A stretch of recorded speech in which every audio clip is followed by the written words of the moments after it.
talks. October this year will mark 17 years since the Bali bombing terror attacks.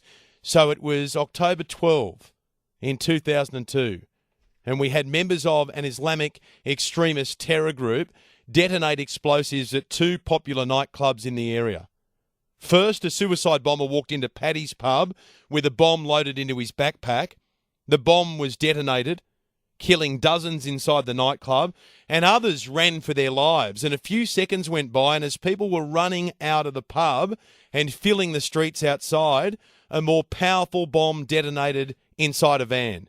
It was parked outside the Sari Club. In all, 202 died, including 88 Australians. And for years there have been efforts to raise money to fund a permanent memorial garden on the vacant site of the Sari Club. Right now it's a car park.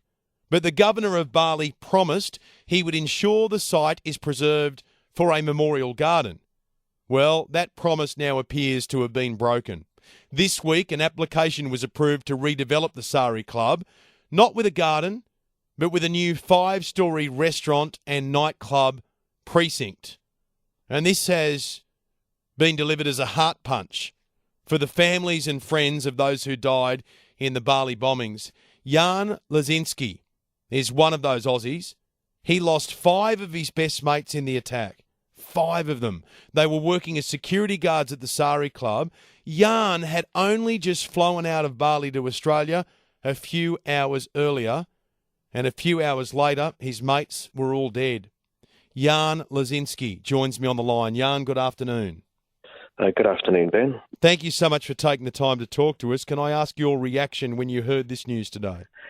Well, I'm just shocked and I'm just stunned. I just still, pinch myself. I just can't believe that they're going down this road of wanting to build a restaurant on a site where 202 people lost their lives, 88 Australians, the worst loss of life since the war. They want to build a restaurant, a 5-storey restaurant there. It doesn't make sense. Well, I mentioned the Governor of Bali and the public declarations the Governor has made. You know about that firsthand, right? You've had a conversation one-on-one.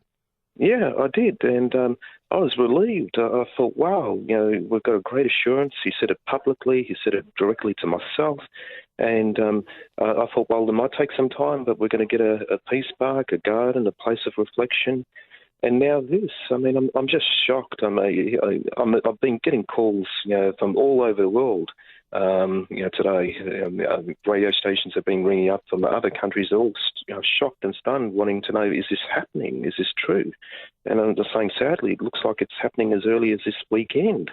They're doing a cleansing ceremony at the Sari Club to start their works there. It's just unbelievable. I mean, when you think about it, a long time has passed since 2002. It's shocking to think that this hasn't been done by now, particularly when, as you pointed out, 202 people lost their lives on that site, people from all different nations around the world. That's right, and I mean, I go there every year to light candles outside the Sari Club, put the Australian flags there. I always put a sign there remembering the lost Australians, because I remember how I felt when I lost my mates. I'm one of the lucky ones because a bit of luck. I look at the list of Australian names, and I know I could have so easily been up on that list. And it's important not to forget what's happened there. And I think when they go ahead and build this 5-storey restaurant there, it's just a shock. I mean, it's just an imagine you want to go there for reflection, and you've got all these restaurants and nightclubs there, all watching what you're doing. It's just totally inappropriate. It's just shocking. It's awful. Your 5 mates had been working. They'd been earning $1. They'd been keeping locals safe. They'd been keeping tourists safe. They'd actually noticed the van that was awkwardly parked in the street and thought it'd be better to get that out of the way, but had been unable to move it. I mean, it's unbelievable to think that these people who were just going about their business, not hurting anyone, not harming anyone, they have their lives taken away and they haven't been respected in the appropriate way. No, they haven't, and that goes not just for the Indonesians, the Australians, and so many countries around the world that were affected by this. There are people today that are still suffering. They're still having, their injuries tended to. There are people who've got lifelong injuries. Their family, friends, and I know the devastation that a lot of family members are going through hearing this news. They're just in total shock. They're thinking it's like they're trying to cover this location like it's never happened. It's just an awful indictment. I mean, I, for one, is going to find it very hard to go there on October the 12th to put flowers outside a restaurant.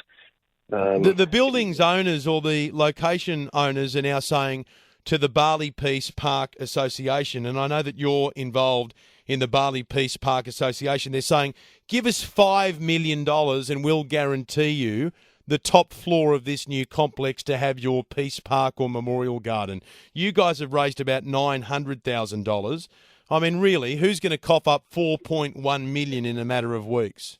Exactly, and the whole thing too. They've been using this for their financial gain. They've been using the tragedy all along for financial gain because they know that Australians would love to have it as a peace park. A lot of countries around the world would like this to be a peace park. And they originally started up with 20 million, then they dropped it down to 10, and now down to 5 just for like a roof on top of a nightclub. It's just totally inappropriate. It's really outrageous. It's so disrespectful for all the families. People who go to Bali and visit, it's going to be just an outrageous look. A place of reflection is now a place that's going to be like a nightclub there. Jan, I hate to put it so bluntly, but if they were really dedicated to building a peace park, they would have built it between 2002 and 2019. Exactly. You've nailed it there, unfortunately. It's difficult there. I know they've got a private owner, but at the end of the day, they do have laws there in Indonesia where they can compulsory acquire land. They do have the ability to do it, but they haven't, unfortunately, exercised that right to do it. And it's a significant site because this is the worst loss of Australian lives since the war. It's something that should never be forgotten. What do you want the Australian government to do? Because I know that Scott Morrison has spoken up about this today, but I've got a feeling that some action is going to be required here as opposed to words. Exactly. I believe he needs to make a call. He needs to pick up the phone and talk directly to the Indonesian president and just, hey, look, this is a big issue here, not just for your local people in Bali, but for Australians and indeed a lot of countries around the world. Don't go down this road. Don't make this terrible mistake. Because once you build a building there, you can't change things. I mean, I remember seeing people lay their ashes of their loved ones on the first anniversary. It was just a powerful image that's shared in my mind forever, seeing people do that. And it's just a sacred site. It should remain a sacred site. Jan, I'm sorry you've had to relive it today. I hope you get some action on it. Thank you so much for coming on. My pleasure, anytime. Jan Laczynski, who lost 5 of his best mates in the attack. They were working as security guards at the Sari Club. Jan had only just flown out a few hours earlier, and his mates weren't so lucky. He's right, it is a sacred site. It's a site where 202 people lost their lives. Many of the family members of those 88 Australians who died go back on an annual basis to go and lay flowers there, out of respect for their loved ones, whether they be mothers, fathers, sons or daughters.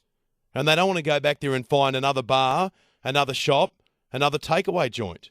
It's a sacred site and it should be treated as a sacred site. It's 3:45. This episode sponsored